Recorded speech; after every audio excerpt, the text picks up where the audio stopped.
જો અમેરિકા 14 મુદ્દાના પ્રસ્તાવને માનવા માટે દબાણ કરશે તો ઈરાન પાસે છેલ્લું હથિયાર આ હશે કે અમને થયેલું નુકસાન ભરપાઈ કરવું જોઈએ. હવે એ માટે અમેરિકાએ કોઈ રિસ્પોન્સ આપ્યો નથી. આખી દુનિયાની ઇન્ટરનેટ કનેક્ટિવિટી જેના ઉપર નિર્ભર છે એ ઇન્ટરનેટ કેબલને કટ કરવાની તૈયારીઓ કરી રહ્યું છે.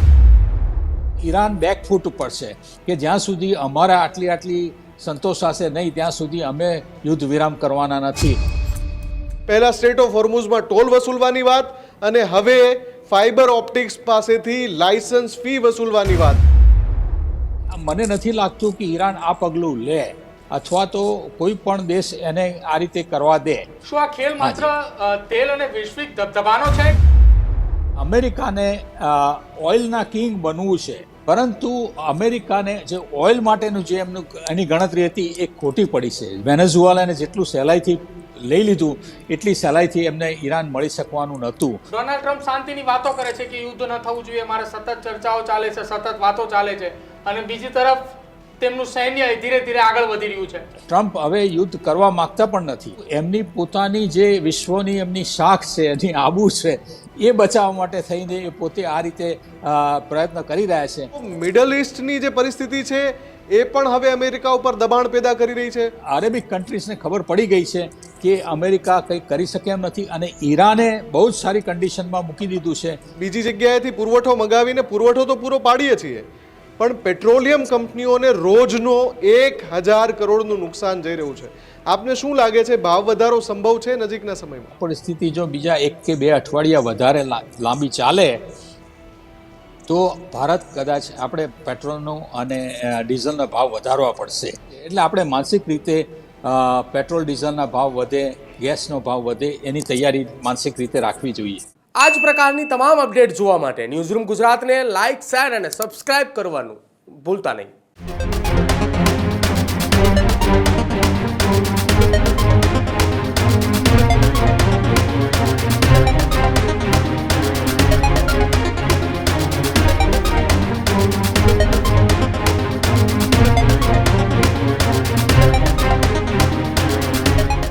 નમસ્કાર, ન્યૂઝરૂમ ગુજરાતમાં આપનું સ્વાગત છે અને ગર્જનાદ સાથે હું છું મુફદ્દલ કપાસી અને હું છું પ્રદીપ.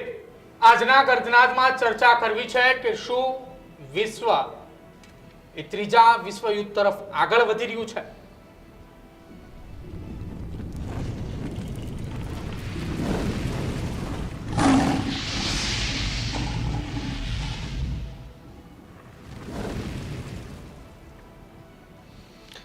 તો આખી દુનિયા એક તરફ ચિંતામાં છે, બીજી તરફ ઈરાન અને અમેરિકા વચ્ચે તણાવ ઓછું થવાનું નામ લેતો નથી. સીઝ ફાયર તો છે, પણ જમીની હકીકત એ છે કે બંને દેશો વચ્ચે એટલે કે ઈરાન અને અમેરિકા વચ્ચે હવે સીઝ ફાયરને બદલે યુદ્ધ જેવી સ્થિતિ ફરી એકવાર થઈ રહી છે. પોણા 3 મહિના જેટલો સમય વીતી ગયો છે.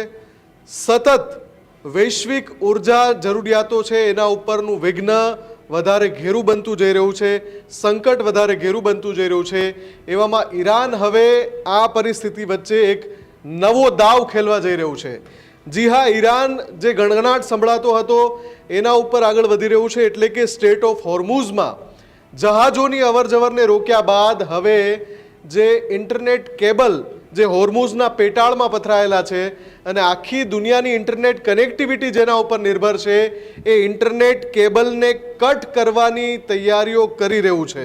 અને આ એવી પરિસ્થિતિમાં તૈયારી કરી રહ્યું છે કે જો અમેરિકા 14 મુદ્દાના પ્રસ્તાવને માનવા માટે દબાણ કરશે તો ઈરાન પાસે છેલ્લું હથિયાર આ હશે, આખી દુનિયાની ઇન્ટરનેટ કનેક્ટિવિટી. કેમ કે બહુ જ મોટી માત્રામાં ફાઇબર ઓપ્ટિક્સ ત્યાંથી સમુદ્રી પેટાળમાંથી નીકળી રહ્યા છે અને ઈરાન આ સારી રીતે જાણે છે.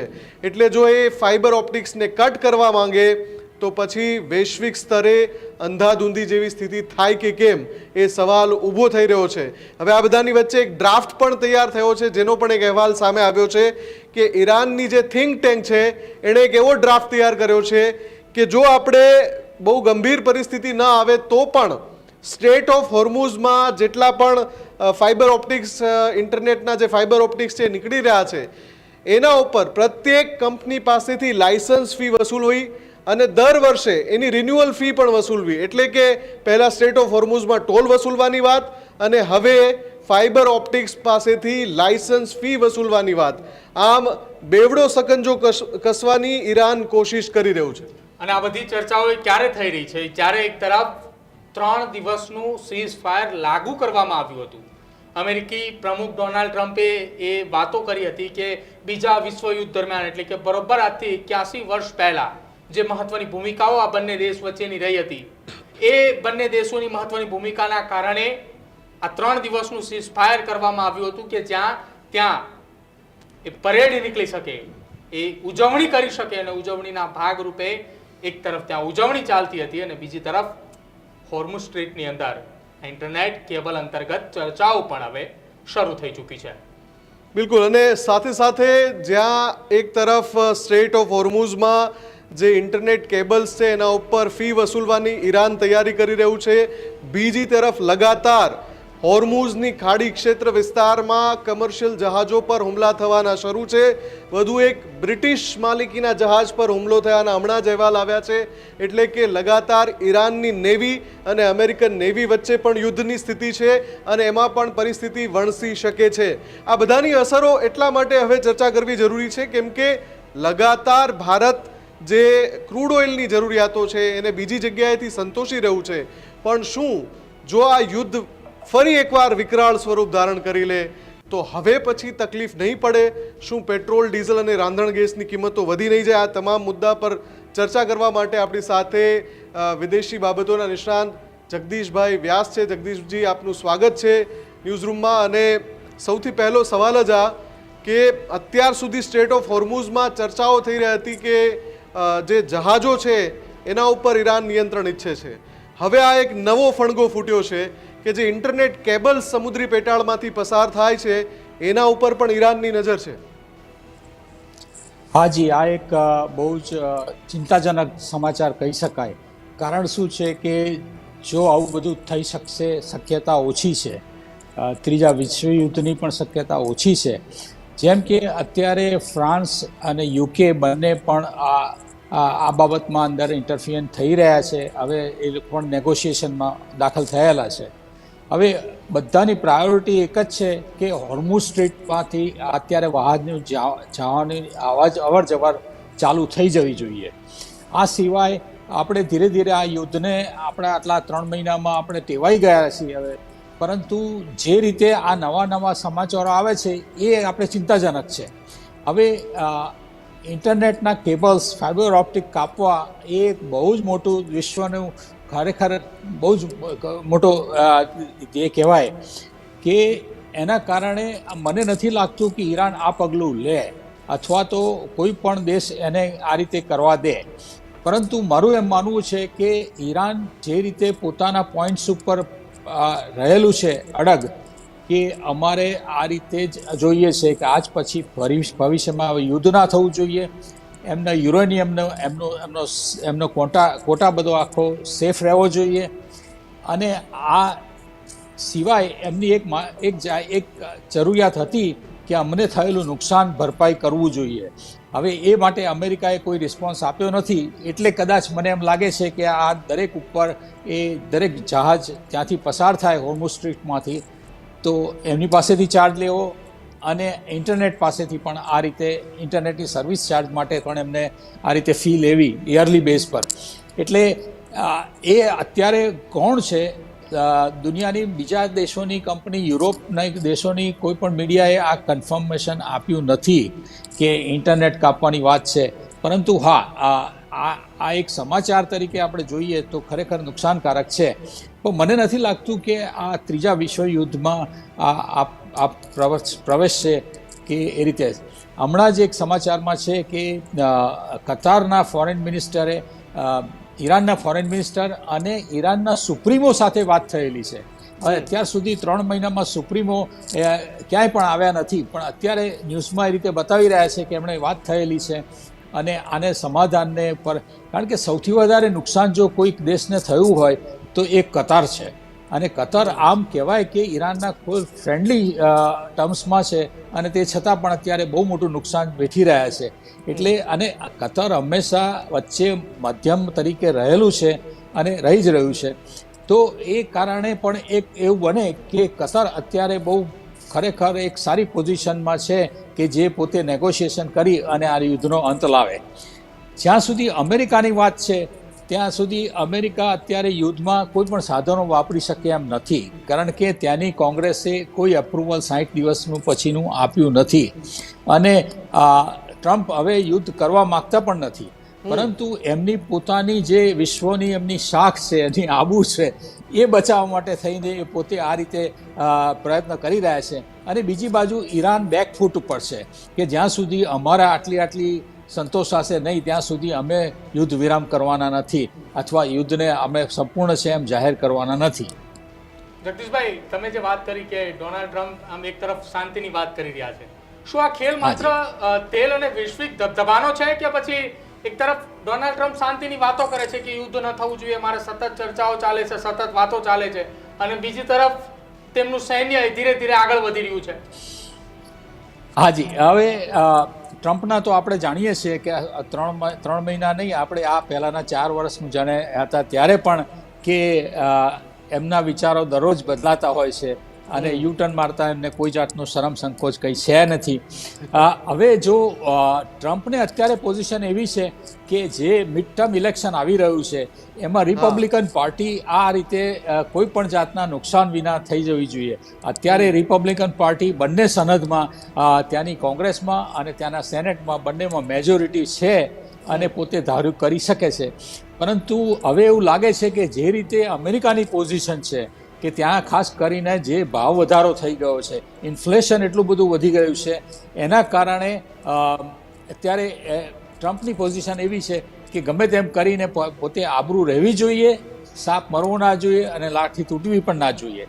બીજી બાજુ ઈરાન આ બેકફૂટ ઉપર એટલા માટે છે કે એમને કશી જ ઉતાવળ નથી એવું લાગે છે આપણને, કે અમે આ રીતે ચોખ્ખી રીતે જ્યાં સુધી અમને આ રીતના અમારા પોઈન્ટ્સ પ્રમાણે, અમારી ટર્મ્સ પ્રમાણે જો નેગોશિએશન પૂરું ના થઈ શકતું હોય તો અમારે નેગોશિએશનમાં આગળ વધવું નથી. બધાની સાથે વાત કરે છે. મને એમ લાગે છે કે ટ્રમ્પની જે હવે વિઝિટ આવી રહી છે ચાઇનાની, એ એક બહુ કી પોઝિશન રહેશે, કારણ કે જગદીશજી, ચીન સાથે, ચીનના વિદેશ મંત્રી સાથે હમણાં જ સૈયદ અબ્બાસ અરાઘચી મળીને આવ્યા છે, અને એમણે પોતાના પોઈન્ટ્સ ત્યાં મૂકી દીધા છે. એટલે તમારી જે વાત છે એ ડોટ કનેક્ટ થઈ રહ્યા છે. પણ લગાતાર આપણે એવું જોઈ રહ્યા છીએ કે જે અંતિમ તબક્કો હતો એ 40 દિવસના યુદ્ધનો, એમાં ટ્રમ્પ ઓફ રેમ્પ શોધી રહ્યા હતા. કેમ કે ઈરાને જે રીતના વિધ્વંસક હુમલા મિડલ ઇસ્ટ પર કર્યા, ઈરાને જે રીતનો જવાબ આપ્યો, મિસાઇલ્સના જખીરામાંથી એક પછી એક મિસાઇલ્સ કાઢી, એવું લાગ્યું કે આ અપેક્ષા હતી નહીં યુએસને. હવે અત્યારે જે 14 મુદ્દાનો જે પ્રસ્તાવ છે જેના ઉપર સહમતિ નથી બની રહી, આપને લાગે છે એના માટે જ ઈરાન આ પ્રેશર ટેકનિક વાપરી રહ્યું છે? હા, એવું ચોક્કસ, કારણ કે 14 મુદ્દામાંથી મોટે ભાગના મુદ્દામાં બંને દેશને કોઈ વાંધો એવું નથી એવું લાગે છે, એમ હું માનું છું. પરંતુ જે મૂળ મુદ્દા છે, 3 મુદ્દા ખાસ કરીને, એ જ મુદ્દા ઉપર આખું ઈરાન ટકી રહેલું છે. કારણ કે એમને આજ પછી ક્યારે પણ યુદ્ધ થાય એ પોસાય એવું નથી, પણ એના કરતાં વધારે અમેરિકાને પોસાય એવું નથી. એટલે એટલા માટે થઈને એમણે એ રીતે છે, અને પોતે પોતાનો ખર્ચ કાઢવા માટે થઈને અત્યારે આવી બધી કન્ડિશન્સ મૂકી રહ્યા છે. પરંતુ મૂળમાં વાત એ છે કે જે અમેરિકાને ઓઇલના કિંગ બનવું છે, કે જેમ એમણે વેનેઝુએલા આખું ટેક ઓવર લીધું, અને એમને એમ હતું કે બહુ સહેલાઈથી આપણે ઈરાનનું આપણે ઓઇલ ઉપર કરી શકીશું. ભલે એમણે બહાના બતાવ્યા છે કે યુરેનિયમની એના શસ્ત્રોની આ બધી વાતો કરેલી છે, પણ ખબર છે કે ઈરાન પાસે આ રીતના યુદ્ધના આવા સાધનો છે નહીં. એમણે કોઈ દિવસ એમણે એનર્જીની આ રીતે ઉપયોગ કર્યો નથી. પરંતુ એટ ધ સેમ ટાઈમ એમણે પોતાનો યુરેનિયમનો જથ્થો કોઈને પણ આપવા માટે તૈયાર પણ નથી, અને એને ડિસ્ક્લોઝ કરવા પણ તૈયાર નથી. એ તો દરેક દેશને આ રીતે પોતાના સિક્રેટ માટે રહેવું પડે. પરંતુ અમેરિકાને જે ઓઇલ માટેનું જે એની ગણતરી હતી એ ખોટી પડી છે. વેનેઝુએલાને જેટલું સહેલાઈથી લઈ લીધું એટલી સહેલાઈથી એમને ઈરાન મળી શકવાનું નહોતું, એ હવે ખબર પડી ગઈ છે. અને હવે બીજી બાજુ એવું થઈ ગયું છે કે જે અરેબિક કન્ટ્રીઝ છે, 7-8 કન્ટ્રીઝ કે જે અત્યાર સુધી અમેરિકાની ફેવરમાં હતા એટલા માટે કે અમેરિકાએ એમને એ રીતે કહ્યું હતું કે અમે તમારી સંરક્ષણ અમે પ્રોવાઈડ કરીશું. એટલે દરેક દેશની અંદર એમણે પોતાના કેમ્પ મૂકેલા હતા. પરંતુ હવે અરેબિક કન્ટ્રીઝને ખબર પડી ગઈ છે કે અમેરિકા કંઈ કરી શકે એમ નથી, અને ઈરાને બહુ જ સારી કન્ડિશનમાં મૂકી દીધું છે કે તમે અમેરિકાના બધા બેઝને નાબૂદ કરી નાખો, ત્યાર પછી જ આપણે સારી રિલેશન ઊભી કરી શકીશું. એટલે ઈરાને પોતે સ્ટ્રેટેજિક પ્લાન એકદમ રાતોરાત કર્યો નથી. વર્ષો પહેલાં જ્યારે ઈરાકની જે પોઝિશન થઈ ગઈ હતી, જે રીતે લિબિયાની પોઝિશન થઈ ગઈ હતી, એમાંથી ઈરાન શીખેલું છે. અને એટલા જ આ 20 વર્ષની અંદર એમણે પોતે બધી જ રીતની તૈયારી પોલિટિકલી અને શસ્ત્રોની રીતે અને પોતાની રીતે તૈયાર કરેલી છે. હવે જ્યાં સુધી ચાઇનાના રિલેશન સાથેની વાત છે, તો ચાઇનાને આમાં અત્યાર સુધીમાં સૌથી વધારે ફાયદો પણ ગણી શકાય, રશિયાને પણ ફાયદો કરી શકાય અને નુકસાન પણ કરી શકાય. એટલે અત્યારે ચાઇના કી પોઝિશનમાં છે. એટલે અત્યારે અમેરિકા હવે ટ્રમ્પને એમ દેખાય છે કે ચાઇના સાથે સારા રિલેશન બિલ્ડ કરી અને આપણે આ યુદ્ધને એ રીતે કરી નાખીએ કે એની પોતાની આબરૂ સચવાઈ જાય વિશ્વમાં, અને પોતાના એના આવતા ઇલેક્શનમાં, ઇન્ટરિમ ઇલેક્શનમાં એની પાર્ટીને આ રીતે મેજોરિટી ચાલુ રહે. નહીં તો પછી એને બધા ધાર્યા કરવાનું નહીં કરી શકે. હવે મૂળમાં વાત એ છે કે જ્યાં સુધી ઈરાન પોતે આ રીતના પોતાના સેટિસ્ફેક્શન ના થાય ત્યાં સુધી એ પોતે કરી શકવાના નથી. આ દરમિયાનમાં આપણે જોયું કે અરેબિક કન્ટ્રીઝમાં યુએઈએ પોતે પોતાનું સ્ટેન્ડ જુદું કરવા માંડ્યું છે. કારણ કે યુનાઇટેડ આરબ એમિરેટ્સ પોતે એક એડવાન્સ કન્ટ્રી તરીકે ઇન્ટ્રોડ્યુસ થઈ રહ્યો છે. અને આજથી 3 મહિના પહેલાં ઇમેજ એવી હતી કે વર્લ્ડનું સૌથી સારામાં સારું ઇન્વેસ્ટમેન્ટ ડેસ્ટિનેશન, અથવા સારામાં સારું ટુરિસ્ટ ડેસ્ટિનેશન, અથવા સારામાં સારું દેશ તરીકે એક યુએઈને આપણે સ્થાપિત કરવું છે. એ રીતે આખી ઇમેજ ઊભી કરેલી. જગદીશજી, આમ જોવા જઈએ તો ઈરાને જે રીતે જવાબ આપ્યો, વળતો જવાબ આપ્યો, અને જે મિડલ ઇસ્ટના કન્ટ્રીઝ છે એનો હવે અમેરિકા પ્રત્યેનો ભાવ પૂરો થઈ ગયો. જે રીતે તમે કહ્યું કે એ જે નુકસાન થયું મિડલ ઇસ્ટના કન્ટ્રીઝને, એના કારણે ઇન્વેસ્ટર્સ પાછા ભાગી ગયા. ઘણા બધા બ્લોક ખાલી પડ્યા છે અત્યારે યુએઈમાં, સાઉદીમાં. તો મિડલ ઇસ્ટની જે પરિસ્થિતિ છે એ પણ હવે અમેરિકા ઉપર દબાણ પેદા કરી રહી છે. આ બાજુ રશિયા અને ચીન, રશિયામાં તો વ્લાદિમીર પુતિન સાથે સૈયદ અબ્બાસ અરાગચી મળ્યા અને ચીનના વિદેશ મંત્રી સાથે પણ હમણાં મુલાકાત કરી. એટલે આમ જોવા જઈએ તો ચિત્ર એવું દેખાઈ રહ્યું છે કે ઈરાન જ બધી રીતે વિન વિન સિચ્યુએશનમાં છે. ઈરાન વિન વિન સિચ્યુએશનમાં તો અત્યારે આપણે કહી શકીએ, પરંતુ ઈરાનનું સૌથી વધારે 90% ઓઇલ ચાઇના લે છે.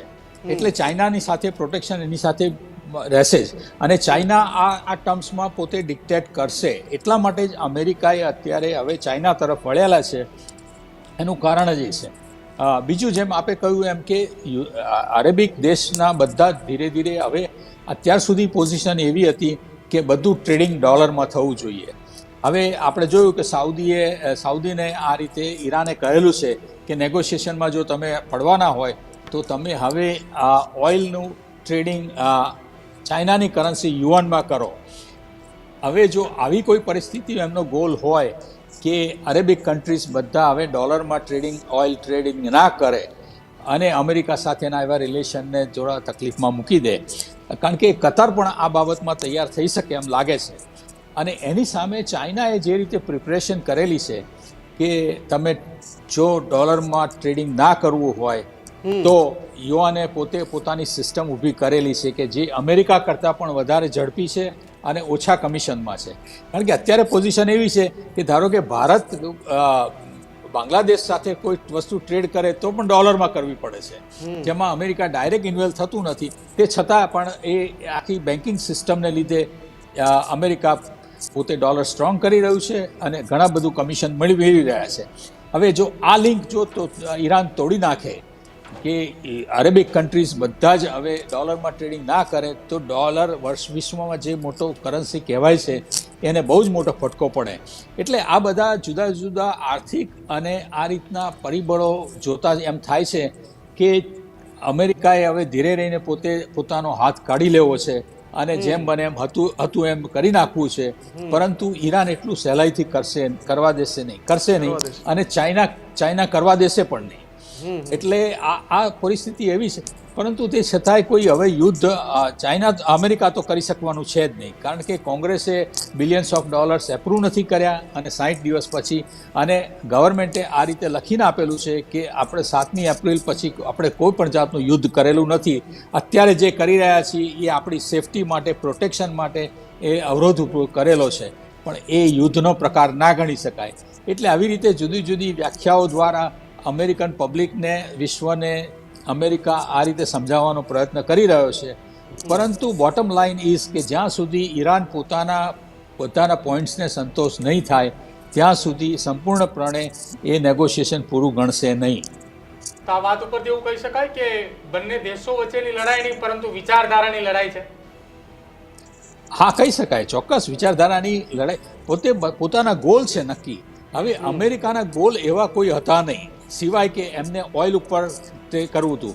પરંતુ ઇઝરાયલની જે વચ્ચે ઇન્ટરફિયરન્સ હતું, ઇઝરાયલ વચ્ચે 3માં પડ્યું, એને ઇઝરાયલને કારણે, કારણ કે અમેરિકામાં આમ જોઈએ જે તો ઇઝરાયલી એટલે યહૂદી લોકોનું એટલું મોટું નેટવર્ક છે, એટલું બધું એમનો પાવર છે કે એમાં કોઈ પણ ટ્રમ્પ, પછી એ ડેમોક્રેટિક હોય કે રિપબ્લિકન હોય, એમણે ઇઝરાયલ તરફ વળવું જ પડે એવું છે. ઇઝરાયલની ફેવર કરવી જ પડે એવી છે. ઇઝરાયલને એમ કહી શકાય કે અમેરિકાનું 51 નંબરનું સ્ટેટ છે. એટલે ઇઝરાયલનું પ્રોટેક્શન પોલિટિકલી અને ઇકોનોમિકલી અમેરિકાને બંને પરિબળ માટે થઈને આ જરૂરી છે. માટે થઈને અમેરિકાએ આ યુદ્ધમાં પડ્યું છે. બાકી ઓઇલ સિવાય એમને બીજો કોઈ ઇન્ટરેસ્ટ હતો નહીં. બીજી બાજુ ઈરાનને અમેરિકા સુધી યુદ્ધ કરવું નથી અને કરી શકવાના નથી. એના બદલે જે અમેરિકાના બેઝ હતા એ બેઝ ઉપર એમણે એટેચ કરી દીધા છે. એમાં એવું થયું છે કે પોલિટિકલી તો પોઝિશન એવી થઈ ગઈ કે અત્યાર સુધી અરેબિક કન્ટ્રી સાથે સારા રિલેશન હતા. ભલે શિયા અને સુનીનું એ લોકોનું ધાર્મિક રીતે જુદા જુદા વિચારો હતા, વિચારધારણા, પરંતુ એમનું અત્યાર સુધી હાર્મની બહુ સારી ચાલતી હતી. પરંતુ ઈરાને એ જ જોયું કે અમેરિકાને તોડવું હોય તો એના બેઝ પર આપણે એટેક કરો, કે જો એ બેઝ રિમૂવ થતા હોય તો આ પરિસ્થિતિને આપણે સારી રીતે કરી શકીએ અને ઈરાનને કાયમ માટે શાંતિ મળી શકે. બીજું કે જે રીતે ઈરાને પોતે ઈરાન ઉપર અમેરિકાએ બહુ વર્ષોથી જે રિસ્ટ્રિક્શન્સ મૂક્યા છે એ પણ ધીરે ધીરે કઢાઈ લેવા છે. બીજી બાજુ રશિયા પણ એ જ ઈચ્છે છે કે અમે યુદ્ધમાં પૂરું કરવા તૈયાર છીએ, પણ અમારી ઉપર જે રિસ્ટ્રિક્શન્સ મૂકેલા છે એ તમે નાબૂદ કરો. હવે જો રિસ્ટ્રિક્શન્સ નાબૂદ કરે તો બંને દેશોને ખૂબ ફાયદો થાય એવો છે. તે સિવાય ભારતને સૌથી વધુ ફાયદો થાય એમ છે. આપણે હવે એ દ્રષ્ટિથી જોઈએ તો પણ આપણે ઈચ્છીએ કે આ હોર્મુઝ સ્ટ્રીટથી આપણા જહાજો આવતા જતા થાય. એટલું જ નહીં, પરંતુ આ જે પૈસાની બાબત છે, જે રિસ્ટ્રિક્શન્સ છે, આમાં સાઉદીને એક શીખવા મળ્યું છે કે રશિયાએ જ્યારે યુદ્ધ શરૂ થયું ત્યારે એમના જે પૈસા બ્લોક કરેલા છે અમેરિકાએ, તો અમેરિકાને એમણે કહ્યું કે અમને પૈસા પાછા આપો. અમેરિકા પૈસા પાછા આપવાની પરિસ્થિતિમાં છે જ નહીં. એના જીડીપીના 130% જેટલું દેવું છે. દર વર્ષે $1 ટ્રિલિયન તો ખાલી વ્યાજ ચૂકવે છે. આપણે જોઈએ કે $1 ટ્રિલિયન આપણે ભારતને કરવા માટે થઈને આપણે 2 થી 3 વર્ષ લાગે છે આખી જીડીપીને. એટલું તો એ એક વર્ષે ઇન્ટરેસ્ટ આપે છે. હવે જો સાઉદી એમ કહે કે અમારા જે પૈસા છે, ઓઇલના ટ્રેડિંગના પૈસા અમારે ત્યાં મૂકેલા છે એ પાછા આપો, અને જો ના આપી શકે તો સાઉદી અને બીજા અરેબિક કન્ટ્રીઝ ઇન્ક્લુડિંગ ભારત બધા પોતપોતાના પૈસા પાછા માગે તો અમેરિકા કોઈ સંજોગોમાં આપી શકે એમ નથી. એટલે અમેરિકા બધાની સાથે રિલેશન પણ રાખવા છે અને આ રીતે કોઈને આ રશિયાને પૈસા આપવા નથી પાછા, અને ઈરાનને આ રીતે રિસ્ટ્રિક્શન્સ એમને ઉપાડવું નથી. પરંતુ મને એમ લાગે છે કે ઈરાન એમાં પોતાના રેસ્ટ્રિક્શન્સ જે દુનિયામાં મૂકેલા છે અમેરિકાએ એ ધીરે ધીરે ઉપાડી લેશે, કારણ કે ઘણા વર્ષોથી આ મૂકેલું છે અને ઈરાનને અત્યારે ચાઇના અને બહુ ઓછા બિઝનેસ કરી શકે એમ છે. બાકી ઈરાનની આખી જનરેશન્સ બહુ જૂની છે, એની પ્રથા જૂની છે, અને બહુ વેલ એસ્ટાબ્લિશ કન્ટ્રી છે, ખૂબ જ એજ્યુકેટેડ લોકો છે, ખૂબ જ ઇન્ટેલિજન્ટ લોકો છે. એટલે આ એવું નથી કે કોઈ પણ બહુ સહેલાઈથી અમેરિકા જીતી શકે આમાં. ઓકે જગદીશજી, એક અંતિમ પણ ખૂબ જ મહત્વનો સવાલ છે કે જ્યારે આ યુદ્ધ શરૂ થયું 40 દિવસનું, એની પહેલાં બ્રેન્ટ ક્રૂડ અને બાકીનું જે રો ક્રૂડ છે એ લગભગ $68 $70 આજુબાજુ ટ્રેડ કરી રહ્યો હતો. અત્યારે એ 105 110 115 આસપાસ ટ્રેડ કરે છે. પેટ્રોલ ડીઝલની ભારતની પરિસ્થિતિ અને અત્યારે દેશમાં સૌથી વધારે આ જ સવાલ ટ્રેન્ડ થઈ રહ્યો છે કે શું પેટ્રોલ ડીઝલના ભાવ વધશે, રાંધણ ગેસના ભાવ વધશે. અત્યારે આપણે બીજી જગ્યાએથી પુરવઠો મગાવીને પુરવઠો તો પૂરો પાડીએ છીએ, પણ પેટ્રોલિયમ કંપનીઓને રોજનો 1000 કરોડનું નુકસાન જઈ રહ્યું છે. આપને શું લાગે છે, ભાવ વધારો સંભવ છે નજીકના સમયમાં? હાજી મુકદ્દલભાઈ, આ તમે જે કહ્યું ₹70 આપણે હતો બેરલ, એ અત્યારે 100 ઉપર છે. એટલી હદ સુધી કે અત્યારે આ વીકેન્ડમાં તો ₹125 અનઓફિશિયલી કહેવાય છે, એટલું હદ સુધીમાં. એટલે એમ જોવા જઈએ તો લગભગ ડબલ. એટલે ભારતને નહીં, દુનિયાના દરેક દેશને દરેક દેશને તકલીફ છે. હવે ભારતની પોઝિશન અત્યાર સુધી આ રીતે આપણે સહન કરતા આવ્યા છે, કોઈ પણ વધારે થયું નથી. હકીકતમાં તો આપણે સામાન્ય પબ્લિકને તો અત્યારે યુદ્ધને કોઈ અસર દેખાતી જ નથી, કારણ કે જ્યાં સુધી પેટ્રોલના ભાવોની અને ગેસનું અત્યાર સુધી જે રીતે ડિસ્ટ્રીબ્યુશન સિસ્ટમ કરી છે, એ ભારતે પોતાની નીતિને બહુ સરસ રીતે કરેલું છે, વ્યવસ્થિત રીતે કરેલું છે. પરંતુ હવે પરિસ્થિતિ એવી થશે કે આપણે જો આ પરિસ્થિતિ લાંબી ચાલે, કઈ પરિસ્થિતિ કે હર્મુઝ સ્ટ્રીટમાંથી જો રિલીઝ થતું 20%, આપણે ભલે 20% એ લોકો કહે છે, પણ ભારતનું 80% ક્રૂડ ત્યાંથી આવતું હોય છે અને ગેસ. હવે ગેસની વાત આખી બહુ જ અલગ છે કે ગેસ એવું નથી કે આજે કોક ચાલુ કર્યો અને ચાલુ થઈ ગયું. જે રીતે અત્યારે કતરને નુકસાન થયેલું છે એનો ચાલુ કરતાં એમ કહેવાય છે કે 4 થી 5 વર્ષ લાગશે. બીજું ઓઇલમાં પણ એવું થતું હોય છે કે એકવાર કૂવામાંથી જે ઓઇલ સતત ચાલુ રાખવું જ પડે, જો એ બંધ કરે તો ઓઇલ નીચે ઉતરી જાય અને પછી એને ફરી પાછું સ્ટાર્ટિંગ કરી અને ઉપર લાવવું પડે. એટલે આ બધું તકલીફ છે. એટલે મને એમ લાગે છે કે જો આ પરિસ્થિતિ ₹125 થાય અને આ પરિસ્થિતિ જો બીજા 1 કે 2 અઠવાડિયા વધારે લાંબી ચાલે તો ભારત કદાચ આપણે પેટ્રોલનો અને ડીઝલનો ભાવ વધારવા પડશે. અને એના માટે ભારત ભલે બધો પ્રયત્ન કરી રહ્યો છે, પરંતુ તે છતાંય જ્યારે પરિસ્થિતિ હદ કરતાં વધી જાય ત્યારે આ પરિસ્થિતિ છે. એટલે આપણે માનસિક રીતે પેટ્રોલ ડીઝલના ભાવ વધે, ગેસનો ભાવ વધે, એની તૈયારી માનસિક રીતે રાખવી જોઈએ. યુરોપના દેશો અત્યારે ખૂબ સહાર કરી રહ્યા છે અને એટલા માટે જ ફ્રાન્સ અને UK ડેઇલી બેઝ ઉપર આ રીતે નેગોશિએશનમાં કરી રહ્યું છે. અમેરિકાને બિલકુલ સાથ નથી આપતા. નેટો દેશે બધાએ, આપણે જોયું 2 અઠવાડિયા પહેલાંથી નેટો દેશે પોતે બધું વિથડ્રો કરી લીધું છે, કોઈ પણ જાતનો સપોર્ટ આપવા તૈયાર નથી. તે છતાં પણ અત્યારે ક્રૂડના પ્રાઇસને લીધે જ આખા વિશ્વને મોટું ટેન્શન એ છે. જી બિલકુલ. તો જગદીશભાઈ, આભાર જોડાવા બદલ અને સમગ્ર ચર્ચા માટે. તો હવે એક સવાલ ઊભો થયો હતો હોર્મુઝ સ્ટ્રીટને લઈને કે પહેલાં ત્યાંથી પસાર થતા એ જહાજોની ઉપર ટોલ અને ત્યારબાદ ત્યાંથી ફાઇબર કનેક્શન જે નીકળી રહ્યા છે કે જે મોટા ભાગના દેશોની અંદર ત્યાંથી ઇન્ટરનેટ પ્રોવાઈડ થાય છે. અને જો એ લાઇન કટ થાય છે તો દુનિયા માટે સૌથી મોટું સંકટ કહી શકાય. એક તરફ ભલે એ ક્રૂડ ઓઇલ હોય કે પછી એ રાંધણ ગેસ, એની એ અછત સર્જાય તો એ ટૂંક સમયમાં એ અન્ય દેશોમાંથી એનો સ્ટોક મળી જાય છે, જેમ અત્યારે ભારત મંગાવી રહ્યું છે અને અત્યારે ભારતના નાગરિકોને વસ્તુ મળી રહી છે. પરંતુ જો ઇન્ટરનેટ કનેક્શનની એ લાઇન કે જ્યાંથી ફાઇબર ઓપ્ટિક્સ નીકળી રહ્યા છે, જો એ કટ થાય તો દુનિયા એ ફરી એકવાર મોટા એ મહા મુસીબત કહી શકાય એની અંદર આગળ વધતું હોય તેવું અત્યારે આ ધમકી બાદ લાગી રહ્યું છે. બિલકુલ. અને આ સંકટ છે એ ન આવે એના માટે સૌથી વધારે જરૂર એ જ વાતની છે અને આખી દુનિયાની નજર પણ એ જ મુદ્દા પર છે કે જે પણ પરિસ્થિતિ સ્ટ્રેટ ઓફ હોર્મુઝમાં છે એ જલ્દીથી એનું નિવારણ આવે. 14 મુદ્દા ઉપર બંને રાષ્ટ્રો વચ્ચે સમજૂતી થઈ જાય અને જલ્દીથી બંને રાષ્ટ્રો એક સંયુક્ત પ્રેસ કોન્ફરન્સ યા અલગ અલગ પ્રેસ કોન્ફરન્સ કરીને એમ જાહેરાત કરે કે ભાઈ જે યુદ્ધ શરૂ થયું હતું એ હવે સંપૂર્ણપણે ખતમ, સીઝફાયર નહીં, યુદ્ધ સંપૂર્ણપણે સમાપ્ત. અને પછી જે સમજૂતી એમણે વાતચીતના ટેબલ ઉપર કરે રાખવી હોય એ કરે રાખે, પણ આખી દુનિયાને રાહત મળે એ સૌથી વધારે જરૂરી છે. અને બસ હવે અંતે જોવાનું રહેશે કે અમેરિકી પ્રમુખ ડોનાલ્ડ ટ્રમ્પ એ આખી આ ઘટનાને કઈ તરફ લઈ જાય છે, વાટોઘાટો કરે છે, એ ચીનને વચ્ચે લાવે છે કે પછી અન્ય કોઈ એ દેશને વચ્ચે રાખીને આ ઘટનામાં આખી જે યુદ્ધની પરિસ્થિતિ છે એને સમાપ્તિ તરફ આગળ લઈ જાય છે કે પછી આ વધુ એ યુદ્ધ જે છે કે જે 40 દિવસની શરૂઆત એ તબક્કાની અંદર હતું, પરંતુ આજે 3 મહિના જેટલો સમય વીત્યો છે ત્યારે એ જોવાનું રહેશે ડોનાલ્ડ ટ્રમ્પ એ કઈ બાજુ ચૂકે છે, શું થાય છે અને આ તમામની વચ્ચે અન્ય કયા કયા દેશો એ આ યુદ્ધ સમાપ્તિ તરફ આગળ વધે છે. વિશેષ રજૂઆત ગર્જનાથમાં બસ આટલું જ. મને અને મુફદ્દલભાઈ બંનેને રજા આપશો. નમસ્કાર. નમસ્કાર.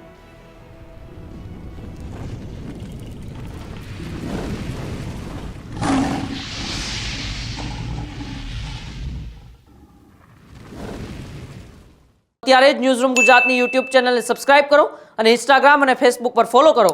અપડેટ રહો, સત્યની સાથે રહો.